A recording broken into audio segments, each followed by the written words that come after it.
तो कोई भी समय लग सकता है। लेकिन हमारे साथ मुंबई से हमारे संवाददाता विवेक गुप्ता इस समय मौजूद हैं।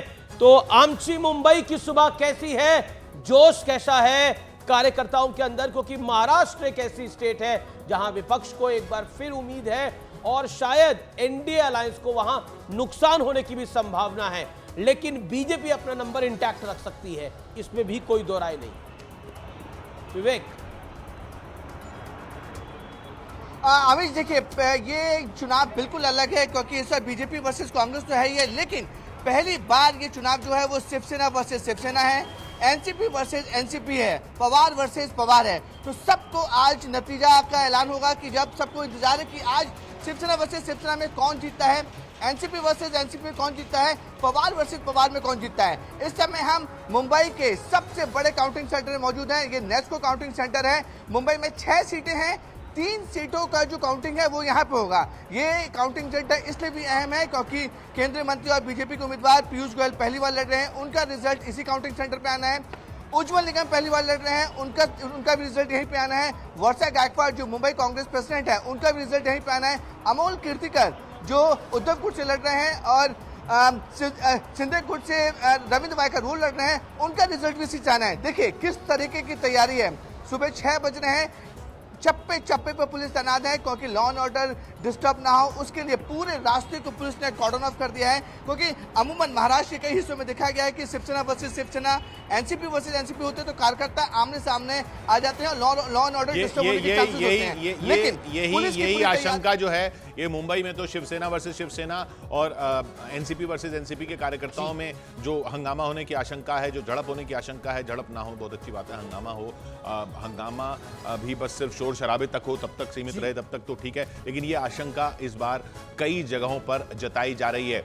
तो हमारे साथ जैसा विवेक को आपने देखा, हर काउंटिंग सेंटर पर, हर महत्वपूर्ण काउंटिंग सेंटर पर न्यूज 18 मौजूद है, इसलिए ये स्क्रीन जो है आपके सामने जो है वो सीधा काउंटिंग सेंटर से आंकड़े दे रही है। इसलिए हम कह रहे हैं ये सबसे सटीक होने वाले हैं, इसलिए हम कह रहे हैं ये सबसे तेज होने वाले हैं, इसलिए आपको न्यूज 18 इंडिया पर बने रहना है, इसलिए बने रहना है और इसीलिए हम ब्रेक भी नहीं लेने वाले हैं। हम ब्रेक नहीं लेने वाले हैं, हम ब्रेक नहीं लेने वाले हैं जब तक सरकार नहीं बन जाती, हम ब्रेक नहीं लेने वाले हैं जब तक तस्वीर क्लियर नहीं हो जाती, हम ब्रेक नहीं लेने वाले हैं जब तक पता नहीं चल जाता कि 2024 में लोकसभा में बहुमत किसका है, कौन सा गठबंधन आगे रहकर सरकार बनाने वाला है। ये स्क्रीन आप देख रहे हैं, ये स्क्रीन ऐसे रहेगी, ऊपर की पट्टी पे आप देख रहे हैं ये पूरा लोकसभा का आंकड़ा 543 सीटों का, वो अभी एक एनडीए को इसलिए दिखा रहा है क्योंकि सूरत की सीट जो है वो निर्विरोध जीत चुकी है बीजेपी।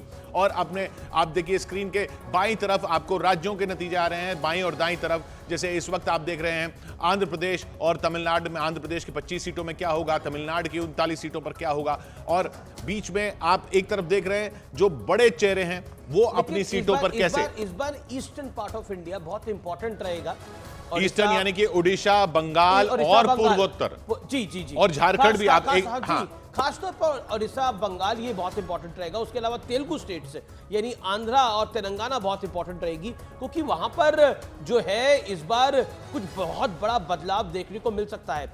पॉइंट नंबर 3 जो बहुत इंपॉर्टेंट रहेगा वो महाराष्ट्र इंपॉर्टेंट रहेगा, जैसा विवेक ने बताया।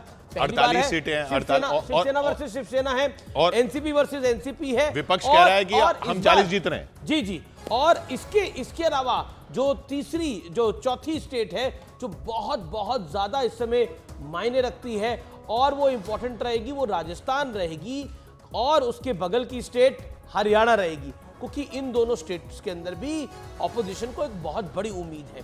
तो देखने वाली बात होगी कि बीजेपी, क्योंकि बीजेपी अपने चरम पर थी 2019 के अंदर, 25 में से 25, 29 में से 28 मध्य प्रदेश के अंदर, 10 में से 10 हरियाणा के अंदर, और आप बिहार में बोलिए 40 में 39 थी, 40 में 39 वहां पर अगर बीजेपी लूज करती है तो बीजेपी अपने ग्राउंड को पकड़ कहां रही है। और एग्जिट पोल के मुताबिक, न्यूज 18 मेगा एग्जिट पोल के मुताबिक भी बीजेपी अपने ग्राउंड को कहां इंप्रूव कर रही है वो इंपॉर्टेंट है। और उसके अंदर बीजेपी ओडिशा, बंगाल यहां पर इंप्रूव कर रही है। और मैं खुद ओडिशा, बंगाल गया हूं और वहां पर बहुत ज्यादा इंटरेस्टिंग स्थिति है। और ओडिशा में तो ये, और आंध्रा में तो विधानसभा इलेक्शन भी है।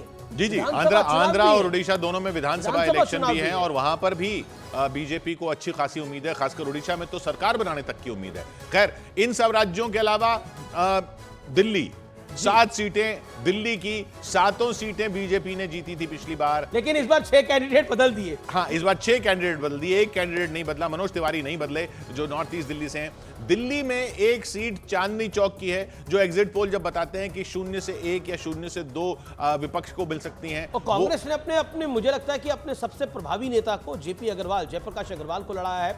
और जयप्रकाश अग्रवाल बहुत ज्यादा बड़े नेता हैं, इसमें कोई दो राय नहीं है। उनकी ग्राउंड कनेक्ट अच्छा है। मुझे लगता है कि चांदनी चौक में कोई ऐसा व्यक्ति नहीं होगा जो जयप्रकाश अग्रवाल को नहीं जानता होगा। और चांदनी चौक में जावेद मौजूद है। जी, जावेद मौजूद है। जावेद वहां पर मौजूद है। जावेद, क्या हाल?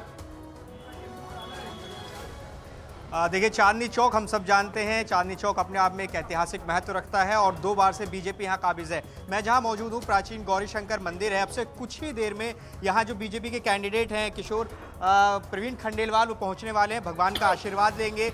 और आज का दिन सबसे महत्वपूर्ण सभी कैंडिडेट्स के लिए होता है और सब अपनी पूजा अर्चना से दिन की शुरुआत कर रहे हैं और उसके बाद फिर काउंटिंग सेंटर जाएंगे।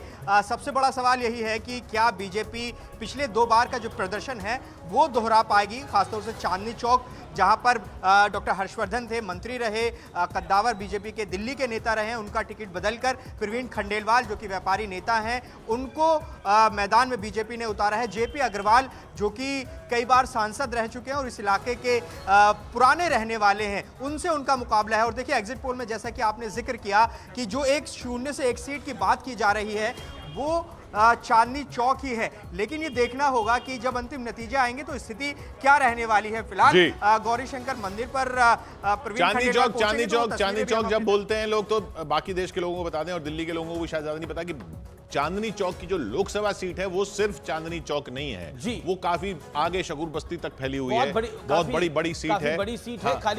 खाली वो पुरानी दिल्ली का वो दिल्ली 6 का वो इलाका नहीं है। लेकिन जावेद एक, क्योंकि सुबह का वक्त है और चांदनी चौक में तो नाश्ता बहुत अच्छा मिलता है, तो क्या नाश्ता करा आपने अभी तक? यहाँ भी समय नहीं हुआ है, अभी आप प्लानिंग कर रहे हैं। लेकिन प्रवीण खंडेलवाल आ गए, उनसे एक बार बात कर लेते हैं। चलिए, बहुत अच्छा है, बात कराइए। सर, लाइव है आप अमीश जी के साथ लाइव है। एक बार बताइए सर, क्या कहना चाहेंगे, किस तरह की उम्मीद है? चुनाव हम जीत रहे हैं, चांदनी चौक में रिकॉर्ड वोटों से जीतेंगे और दिल्ली की 7 सीटें हम भारी बहुमत से जीत रहे हैं। लेकिन एग्जिट पोल में जो एक सीट पे कांटे का मुकाबला है वो आप ही की सीट है सर। वो एग्जिट पोल का मुझे पता नहीं, मुझे तो जमीन का पता है और जमीन पर हम चुनाव जीत रहे हैं, इसमें कहीं कोई दो राय है। अच्छा सर, ये बताइए कि जो प्रदर्शन है वो दोहरा पाएंगे? हमारी 7 सीटें जीत रहे हैं, केंद्र में भारतीय जनता पार्टी की सरकार बन रही है। देखिए, प्रवीण खंडेलवाल अपने परिवार के साथ पहुंचे हैं, उनकी पत्नी यहाँ पर हैं और आपको तस्वीर एक बार दिखाएंगे।